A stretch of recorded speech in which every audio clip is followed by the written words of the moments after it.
Merry Vlogmas, everybody, and welcome to the 5 Hungry Travelers Festival of the Holidays. Now, I have never been to Disney World during the holiday season. I know, it's sad, but I like to imagine what it would be like if I got to design a menu item for an Epcot festival. I've been to lots of food and wine festivals and Festival of the Arts and Flower and Garden, but I've never been to the Festival of the Holidays. Maybe 2024 will be the year. But all that to say, I've designed my very own suggestion, not really suggestion, I don't want to cease and desist, Disney, but my own suggestion of what I would make if I had to come up with a Festival of the Holidays Epcot menu item. And that would be, for the first night of Hanukkah, latkes.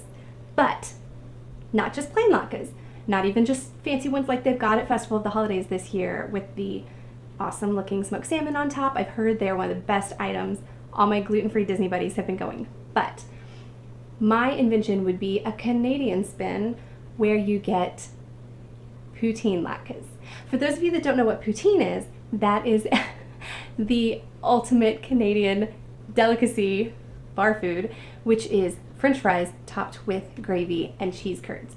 So since we are gluten-free and dairy-free, I have both a solution for cheese curds that is vegan, and we're going to use a mushroom gravy. So let's go make some latkes.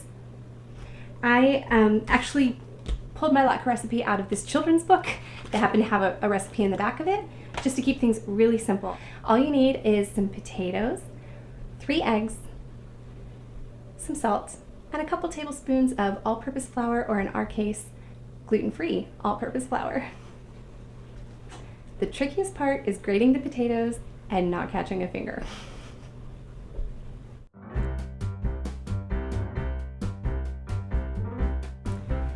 Once I got that going, I had actually taken a bit of a shortcut and picked up a mushroom gravy at Whole Foods that already was vegan and gluten-free.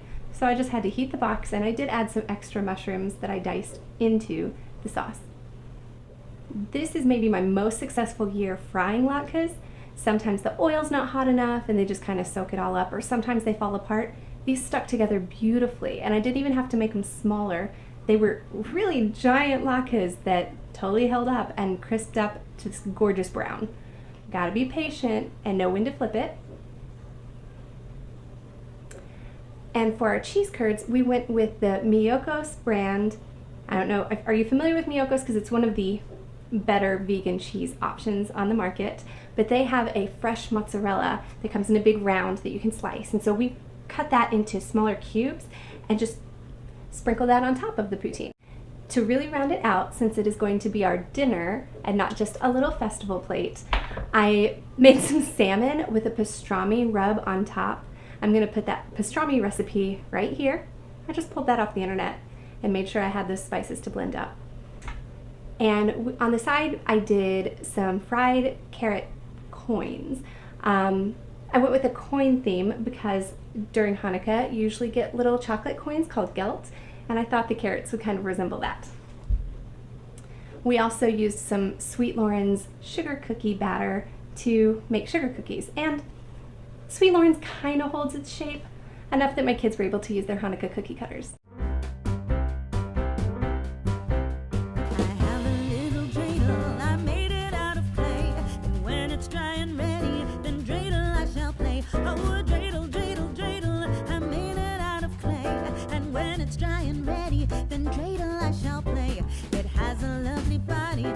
So short and thin, when it is so tired, it drops and then I win. Oh, all in all, we had a really festive meal, and while we can't be at Disney this year, maybe next year, who knows? Maybe the Canada Pavilion will take my suggestion and offer some poutine latkes next year. I'm curious, what international holiday treat's your favorite? Let me know in the comments below, and we'll see you next time. Happy holidays, travelers! And happy first night of Hanukkah. Dreidel's always playful, it loves to dance and spin. A happy game of dreidel, come play now, let's begin. Oh, dreidel.